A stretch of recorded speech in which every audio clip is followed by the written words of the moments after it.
Today we are discovering what secrets Survivor 46 did not tell us in the edited TV show. Some of these are game related, some are strategic, and some are just plain silly. Basically, as long as it isn't part of the show that aired on TV, it's fair game to be considered a secret. And heads up, this list contains the secrets that I personally found to be the most interesting. Not every single secret in existence about this season is in this video.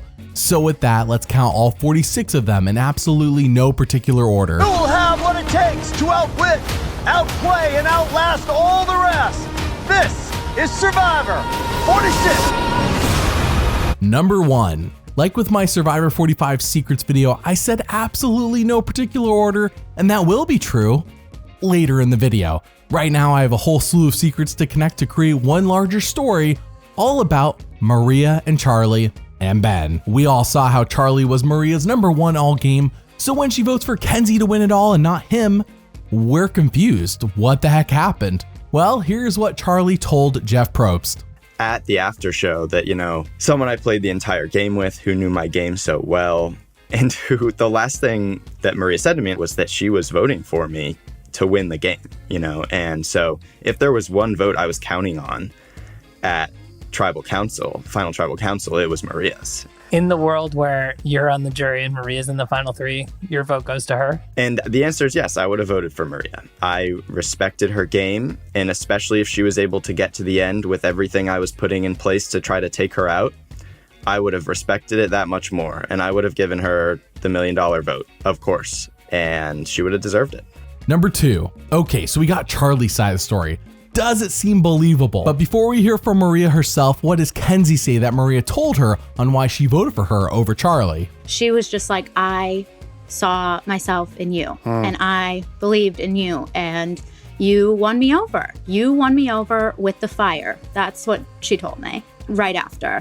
She was like, when you made that fire, I felt that so deeply and I just knew that you would do anything that it took to win, and I just really resonated with that. Number 3. Interesting, but the plot thickens as I'm going to interweave Charlie and Maria's exit interviews they did with Gordon Holmes, where Charlie drops some bombshells while Maria seemingly reads off a prepared set of notes. That is just my observation, of course. The argument is that you two played a very similar game, so you'd have to get rid of each other eventually. So in a way, it almost seems like she's downplaying her own accomplishments. And it's honestly pretty hard watching the show back, especially the past few episodes, me being so complimentary of her and, us talking about how close we'd gotten out on the island, her doing the same for me, when she tries to vote me out, talking about being the uncle to her kids. Like, of course, she definitely would expect my vote if I was on the jury. There was nothing about Charlie's game that made me not vote for Charlie. My story is not about why Charlie lost. My story is about why Kenzie won. It happened multiple times on the last day she was in the game. She was like, Charlie, get to the final 3. You've got my vote. There were 2 moments for me that really affected me on a personal level. And it was watching Kenzie make fire, watching her fight for her life to make fire.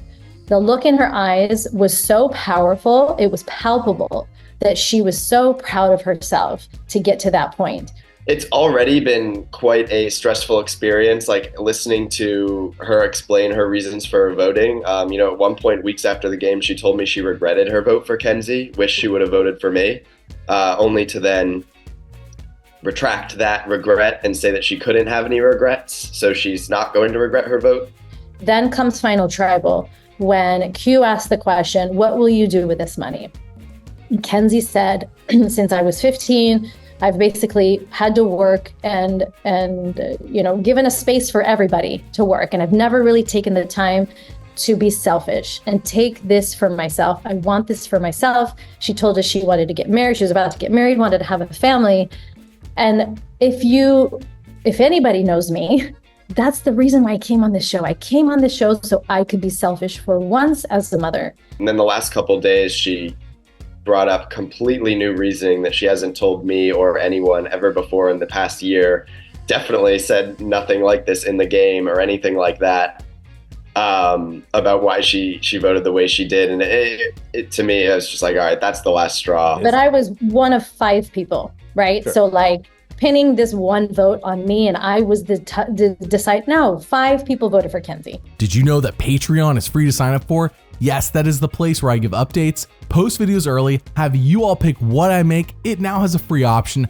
Link in the description. You can cancel anytime, and there's a 15% discount if you do sign up for a whole year. Thank you for your support. Number 4, let's be real, Maria was salty that Charlie outclassed her. We saw how important the age divide was to her when she talked to Venus during the season, amongst some other things Maria said. If Maria were to just say, yeah, I was mad Charlie beat me, so I voted Kenzie, I mean, people would still be upset, but much less so, because it seems like she's trying to be dishonest with us and trick us, but no one's buying it. It feels like she made up a lie and she's just sticking to it, hoping we will be fooled. But the question is, who would have been voted for in a tie? Listen, Charlie was my day one. I play a loyal game. Charlie put in the work hard. I tend to think going into that tribal, I knew I wasn't going to win and that it could come to that decision. I think in that lens, I would have voted for Charlie. Number 5, dang, so Charlie would have won. Frankly, him and Kenzie both deserved it based on the edit we were shown, but it hurts knowing that there should have been a tie and Ben should have broken it. But Maria didn't just screw over Charlie, she also screwed over Ben. But there is a secret scene on the Survivor YouTube. And yeah, she just didn't want to work with me unless she was telling me what to do. And she never trusted me. I mean, the idol was out of the game when Jem took it home. I didn't know that Jem had the idol, but it was very clear I didn't have an idol. I was suffering. I was hurt. I had no choice but to be myself. And I was called a liar on multiple occasions. And it's like that pizza party. Yes, I'm grateful she picked me for pizza, but that was all strategy. She just wanted me to sit at final 3. You get out of the game. At Ponderosa, she found out I didn't have the idol.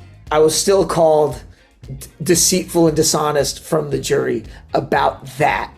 And we get to the after show. She doesn't even look me in the eye. She says, Jem had it. And it's like, so you knew, but you just didn't even let me say my piece at Tribal. And it's all I wanted was to say my piece. Number 6. As you just heard, Ben referenced a scene where Maria doesn't believe him, and it hurts him deeply since he is being completely honest with her. Here is said secret scene. By the way, all secret scenes can be found on Survivor's YouTube channel and on EW.com. So did Tim go home with your idol in his pocket? I had no idol. Was it Tim that had the idol? I don't even think Tim had an idol. After Tribal Council, I did not get a chance to talk to Ben. Someone's 100% being dishonest. The fact that nothing ever came of that Beware advantage. And I gave Ben an opportunity today to be like, all right, I'm gonna extend the olive branch, but I'm gonna need you to give me something that I believe. Talk to me about the Beware advantage. You found it, we dug it up. That's literally all I know. Ben is trying to give me all kinds of lies and trying to save himself, and I see right through it.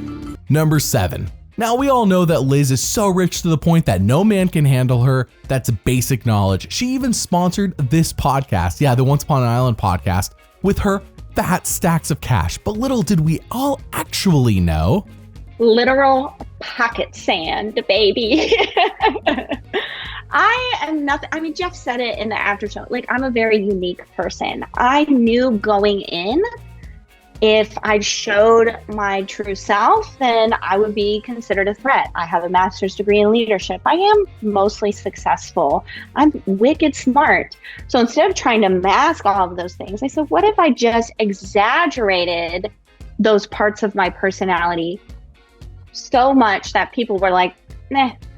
You can't, if you get to the end, it's fine because we're not going to vote for you because of the $1 million. Number 8. Do you remember Hannah Shapiro from season 33, Millennials vs. Gen X? Well, her and another castaway from that season made a couple of hilarious Survivor sketches that they posted on their Instagram, link in the description.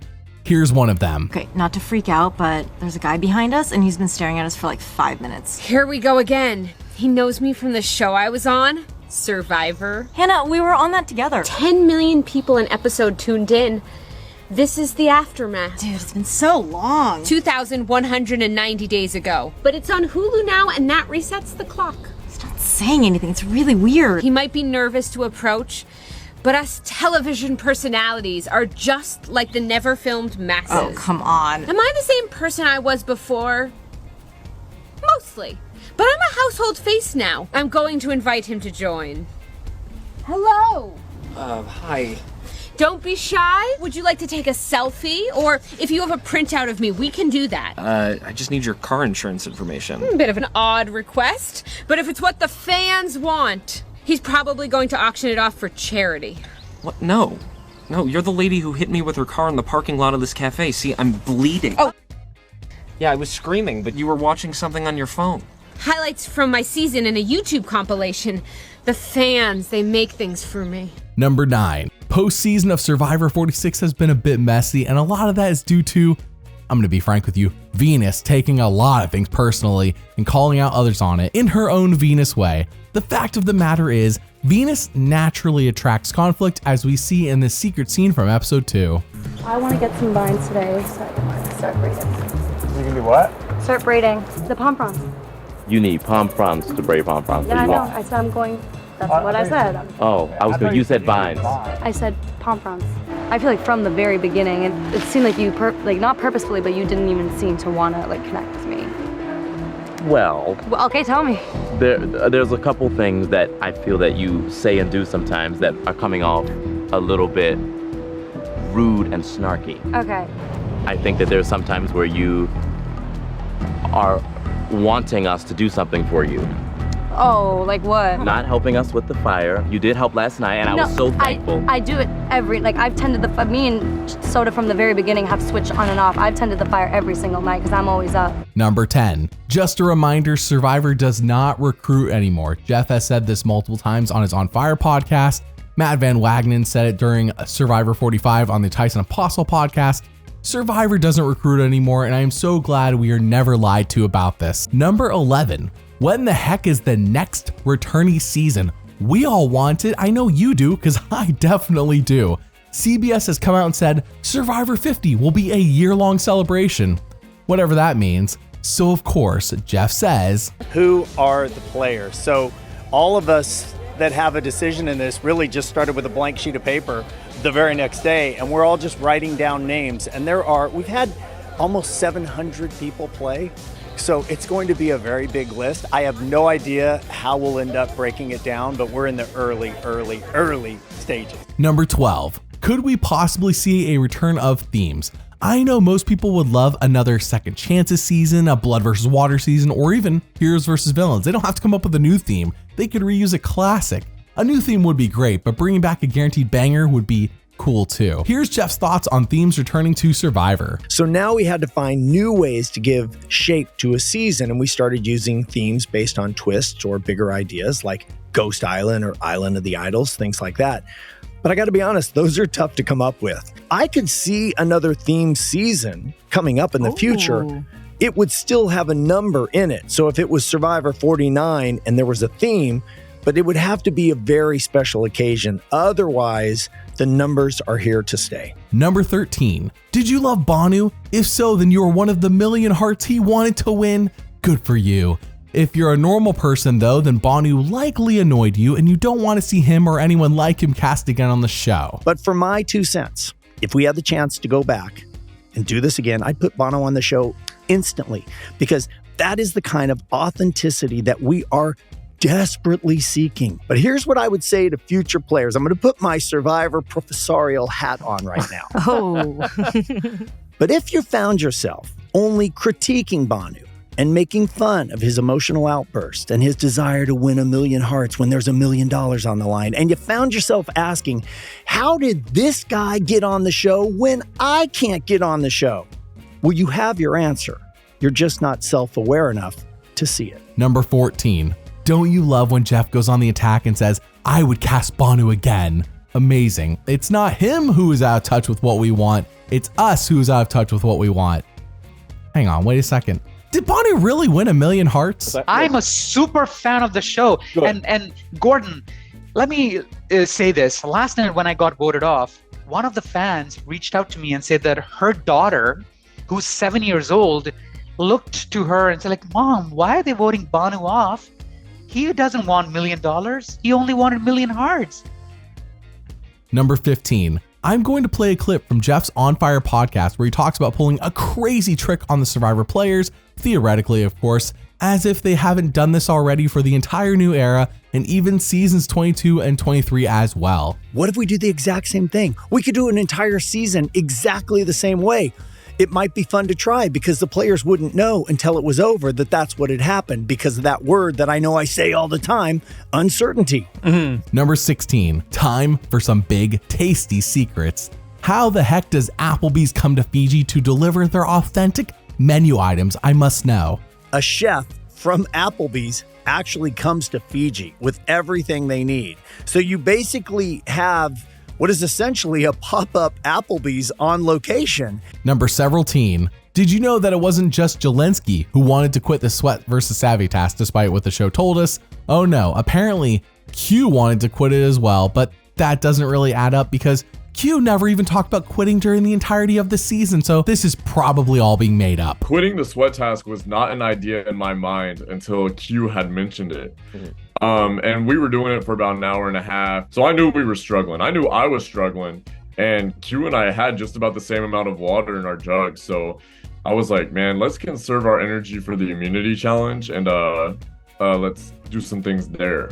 Number 18. Let's be honest, would you rather eat Applebee's or kiss your spouse/boyfriend or girlfriend? The answer is simple, people, and if you get it wrong, big mistake. But I think I'm gonna go to Applebee's when I get back and get that appetizer platter again. And those mozzarella sticks were huge. Yeah, they were. When I land, I'm gonna call Emily and say, babe, I don't even want the flight. We can go there for dinner. Let's go to For Applebee's. second I touch down, I don't want a kiss, I don't want a phone. Take me to Applebee's now. I want both of us to get the appetizer platter, and I want to share that moment with Emily. Number 19. Why didn't Q take Liz to Applebee's? Is he heartless? Does he not know that is where the rich and famous dine with their own children on Wednesdays? Well, I didn't take Liz simply because I knew for a fact that Liz was opposite side of me.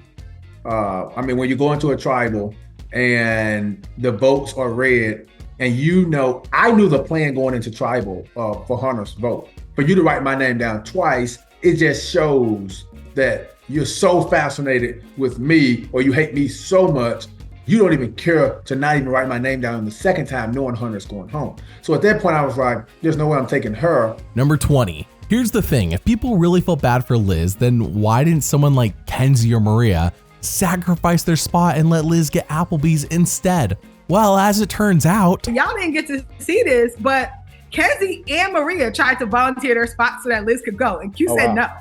He was like, no, I chose who I chose. Let's go to Applebee's. Number 21. Winner edits don't exist, people. That is why when I revealed the obvious editing hints in my Survivor 44 Secrets video, amongst many, many podcasts, people said you are wrong, and Jeff doesn't lie. There is no winner's edit. That is why no one, including you, knew Kenzie was going to win Survivor 46 because winner edits don't exist, people.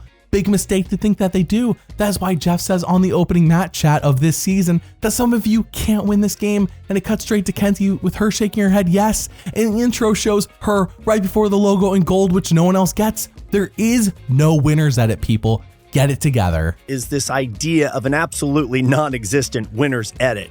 Look, I love the idea of a winner's edit because it implies that we're so good we could do that.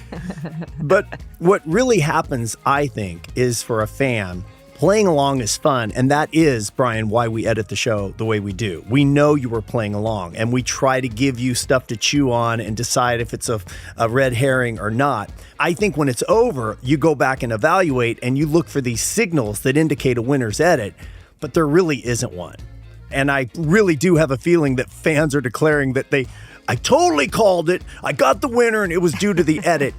I think that's akin to people who go to Vegas and never lose. You only remember the times you're right. Number 22. How do they decide what tribe colors they use for each season? How come we keep seeing the same combination of colors used over and over and over again? What I've learned is on this color spectrum, there are certain colors that go together. So if you're going to design colors for 3 tribes and one of them is orange, then you might also have yellow and brown, and those colors will all go together on that tribe, and they'll all kind of work together because not everybody can wear yellow. And if you do blue, then you might have purple and you might have black, that kind of a thing. So there's not as many options as it seems like there would be, especially when you add a third tribe. Number 23. Remember how Hannah likely made you laugh earlier with her sketch? Well, here is another funny one she made, and I highly recommend following her on Instagram for the entire sketches uncut and more. Ooh, someone tagged me on Twitter. @Hannah Lilnesson might just be the most annoying Survivor player to ever be on my screen. That sucks. Most annoying? Out of everyone? Oh, listen, from somebody who's been on the internet for a long time, the best thing you could do is just to let it go, I know. I, Hannah, would take you, Brian, to be my lawfully wedded husband. But I'm the most annoying girl to ever play Survivor. But baby. Why don't we stick to the vows? Remember when Bugs Bunny 71 said that I was the most annoying person to ever play Survivor? Why are you doing this? To prove a point. You don't know a person just from TV. Okay, but couldn't you have just said that? Nope, it had to be this whole wedding thing. Number 24. I touched upon this a little bit earlier, but Venus has been beefing with quite a few people post-season on Twitter and Instagram, and frankly, I stopped keeping up because it was so petty. Here's how Tevin describes what conversating with Venus is like for him. Early on in the game, I pulled Venus to the side, and it's a deleted scene, and they made it seem like she pulled me to the side. I pulled Venus to the side, and I said, "Hey, Venus, let's have a conversation because we need to bridge this gap because I want to respect you, and I want respect as well." So we talked for about an hour, and I every time I tried to explain to her my side of things, I was being met with like, "Well, you're just interpreting it that way," or "That's not what I'm trying to do to you." And I'm like, I understand you may not be trying to, but there's intention versus impact. You may not intend to do it, but the impact is very palpable to me. And so you need to take accountability for that. The last thing I said to Venus was, no one would ever suspect you and I working together. We can form an alliance right here today, right now, and run the game top to bottom because no one would ever see it coming. Do you want to do that? She said yes. I said, now when we get back to camp, let's keep it cute. Let's not do too much because we don't want to get each other voted out, but let's just pretend like we still don't like each other. And so we stormed back to camp. And that's what we did for a long time until she kind of, well, not a long time, because she immediately threw my name out. So I think Venus has strategy and things, but she just wasn't willing to accept olive branches that was given to her. I mean, I gave her an alliance and she burnt it immediately. And she doesn't want to admit her side of things because I have feelings too. And I feel like she crossed boundaries with me and started to, step on some of my feelings as well. Number 25. Do you remember Jonathan from Survivor 42? The super buff dude that probably would have physically dominated early Survivor when his challenges were more physical? Well, he opened a feeding center. So we just opened our first feeding center in the middle of the Majunga tribe in the jungle. This is it right here. We got all the kids eating. We gave them new shoes, new toys. We opened it with a bang. We want to thank God and all the people in the community that helped. Gracias, amigos. Number 26. Have you heard of The Traitors? It's an amazing show. If not, you need to catch up. Suri and Stephanie were on season 1, Tony Vlachos, Boston Rob, Jeremy, and Carolyn are going to be on season 3, but more importantly is that right before Survivor 46 aired, Parvati and Sandra were on season 2. I got videos on my channel for every season that has aired so far. This cloak actually does feel pretty good. We knew you always wanted to be a traitor. Let's get to it. You've been brought back for one last challenge. Your sleuthing skills are needed to help detect the frauds, fakes, and phonies amongst the sincere singles on a quest for love. A lovely lady needs our help detecting deceptors here. Who better to weed the snakes out of the garden of romance than us three? This man is like a unicorn, horny and not real. We have ousted the fakes, leaving only the faithful. The only thing better than a shield in this dangerous game of love is Bumble's deception detector. Number 27. Speaking of other shows that popular survivors have competed on, Boston Rob was on the inaugural season of Deal or No Deal Island, which sounds like a joke, but it was real and it was actually pretty good, and it has been renewed for another season. I, of course, have a video all about Boston Rob on this season as well. And here comes Boston Rob. I want to figure out a way to control the game. And that's it. Number 28, Jeff has said on past podcasts how people are worried about applying because they say to him that they don't have an emotional backstory, aka a sob story, and therefore they don't think Jeff will pick them to be on the show. And Jeff has said time and time again, you don't need one to get on. Here's what Liz has to say. In the new era, especially, it's all about stories, right? They tell you in casting, you've got to have a good story. You've got to have a good story. Number 29. Do you recall when Liz helped Kenzie during the Final 5 immunity challenge to make sure Maria doesn't win immunity? Why didn't Jeff stop her like he did to Albert and Sophie in South Pacific? So Jeff did not once try to stop it. I think he was salivating at it. Number 30. Is Venus a curmudgeon or is everyone else just crazy? Well, in this secret scene, whenever Nami is enjoying life, Venus is annoyed. Where do they find the energy? You guys need help?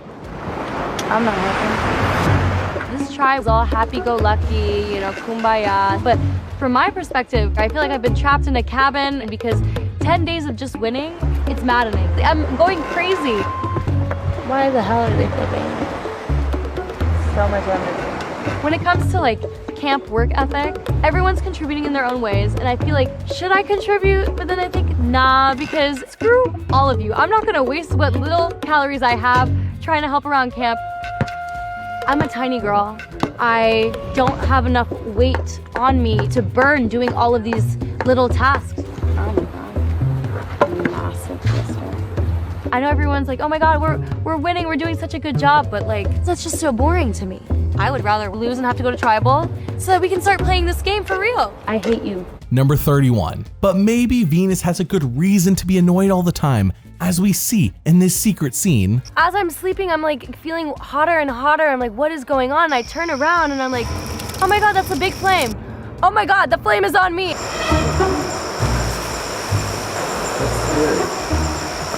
All that stuff I heard as a kid of that stop, drop, and roll immediately left my brain, and I don't know what I'm doing. I'm just whacking it as fast as possible, trying to get out the flames. So I'm like, okay, I guess this is how I go out.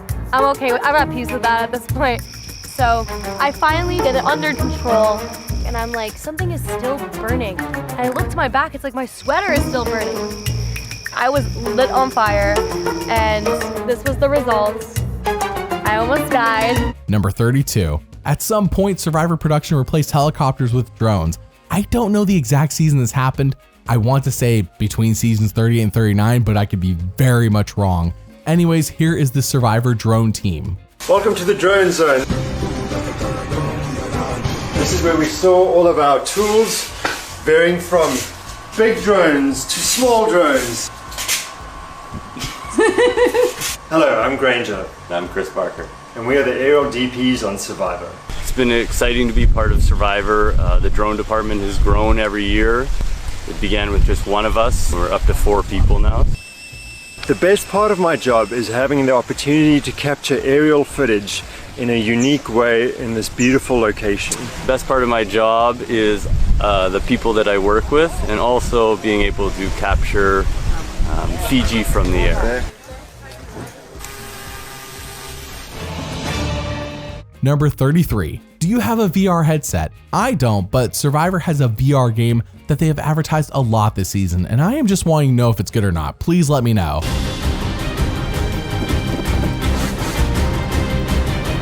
Let's go. Pick it up. Outwit. Outplay. Outlast. Welcome to Survivor Horizon Island. Number 34. Why didn't Ben win? Why wasn't he more respected by the jury at Final Tribal Council? Maybe, just maybe, it was because talking strategy with him was like pulling teeth. I try to have a strategy conversation with Ben and Tim, but it leads to nothing. I feel like Ben is the only person that's not talking strategy. I know you two are tight. Yeah. What are you guys thinking?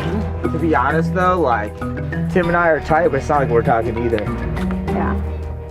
That drives me insane. Number 35. Jeff went overboard with the avalanche of changes Survivor saw during the 41 and 42 seasons. So many flawed and ill thought out ideas that just didn't take into account what would make for good TV. Jeff knows this and has acknowledged it. And look, I've said it many times. I'm going to say it again. When we came back after the pandemic, I will own it. I wanted Survivor to be fun. And I wanted to make a show that we felt families would feel safe to watch and would help distract you from everything we were going through. But I hear you. I'm listening. I do have an edge. Ask the people I work with. I got an edge. And I do know that I was too soft last season on our 2 quitters. That was really the moment that I really kind of saw it. It broke my back. I was too soft. I see it. I also have said I went too far with Change History. I did. That was all me. And I heard that criticism and we got rid of it. So I can change. I am malleable. You can mold me. Number 36. Tevin is an actor, obviously. So when he loses Soda's shoes in the secret scene, he lays it on thick. I'm so sorry. Sorry for what? What? Game-wise? Real life-wise? It's okay. It's okay. Okay? What's wrong? I was trying to get out there, but when Randon and I fell, I was like, Brandon was going under and I was going under, getting ready to go under, and What's wrong, sweet? You could tell me. Let it out. It's fine. Is it my sandals? Hey! Number 37. We have not seen the rites of passage since Caramone, and truthfully, I don't care. I made a video all about these rites and it didn't get that many views, so I guess most of you guys don't care either. Jeff hates it too, so we all agree on something. I hated the rites of passage because, I mean, Ben said it. You could see the players struggling to say anything that was in any way kind or interesting. It's why I never liked it from a storytelling standpoint, because it didn't move our story forward. And it was coming at the climax of the show, and it didn't provide any information about the players that were still in the game. And I think that's just where the show was, where the game was, the types of people that were playing the game. But in that era, it didn't serve any function. Number 38. Everyone in their exit press talks about how great of a guy Tim is and how he's a great dad. Clearly, he was beloved. No one had a bad thing to say about him. So it sucks that he didn't get more screen time. Let's remedy that with this secret scene all about him. I knew that Survivor was a life-changing experience. So Survivor's taught me, it's more than the material things that you provide for them. It's like you gotta provide that presence, and that's the dad I want to be forever. I want to be able to give them more, all that I have. I just look at serving my family a little different now. We're serving something more than us. It's bigger than me. It's bigger. Number 39. Did Q try to quit? In an interview Jeff did after filming 45 and 46, he warned all future quitters that if you quit, then you will not be given a graceful exit like Hannah and Sean got. I covered this in my 45 secrets video, so does Jeff see what Q tried to do as a quit? I'm on the fence, but I think his need for control is so much that this talk of wanting to leave the game is not a quit like we're used to, but rather this unique sense of loyalty that I caused the problem and therefore I have to be the one to pay the penalty. I don't know how it's going to play out, but it's not looking great for Q at this moment. Number 40. Why weren't we shown the match hat this season? It happened, but can we be honest? When this season was being filmed and produced, the Survivor community was at a fever pitch on how the show was spoiling its own winners in episode 1 of every season after it happened ever since season 33. But here's what Jeff says. We actually did do a Q&A, and I did the woman in the yellow, what's your name? And we asked questions. And on the day, it was interesting. But when we put it into the episode, we realized for this season, the players' interviews that we've already heard, they're more informative and they're better delivered. So we cut it. Number 41. What if you are a lady on Survivor and you have your monthly period? I assume it happens to most women who go on the show. Does Survivor help you out, or are you left to suffer? I always get asked this question, and it's not TMI, it's a real world problem. We can actually take tampons and pads on the island, and it's stored in a medical box. Obviously, the med box is hidden from the cameras. That's why you never see it. And inside the box is actually a small trash bin to get rid of whatever products. That way we're not littering the island. But yes, we can take products on the island. Number 42. 26 days is so hard. That is why Jeff states the number of days and how everything has to be earned on Survivor constantly. He's working hard to change the narrative of 26 days being 13 days easier than 39, which is the obvious truth. So how did we get here? 26 days simply can't be punishing enough because it's 13 fewer days. So do the math, Propes. The new era version of Survivor is clearly easier. How we landed at 26 days to begin with was COVID. We've talked about this, the requirements of starting with a 14-day quarantine and then doing 2 39-day seasons back-to-back and not being able to ever leave the island for anything once we started. We just couldn't do it, so we had to get creative. And as for the difficulty, to your point, Jay, I think it's pretty clear, even just from this season, if anything, the new era, brace yourself, old-time players, is more difficult. Yeah. Because the physical demands of surviving with very, very little, or for some players, no food, is extremely punishing. And it begins to break you down mentally. You can't think, you can't sleep, you can't trust. That leads to the emotional breakdown, which can be brutal.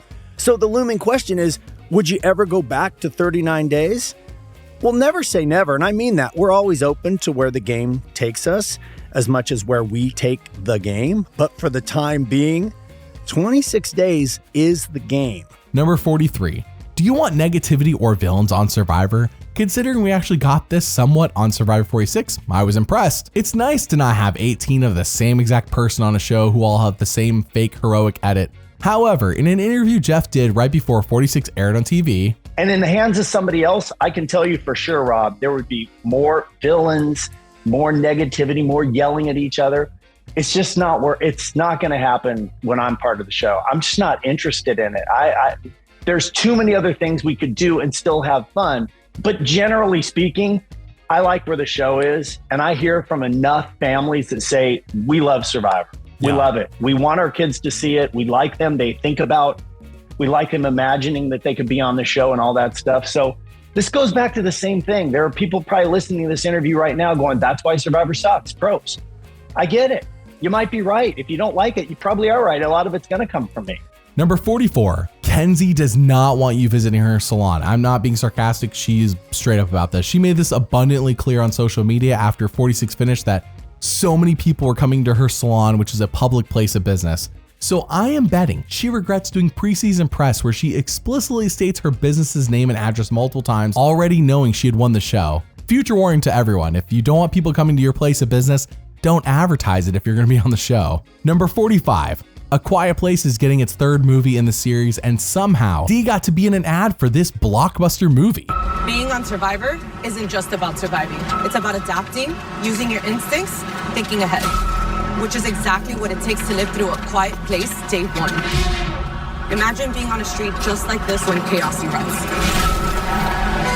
But if you're a survivor, you need a strategy. For me, that meant watching my back.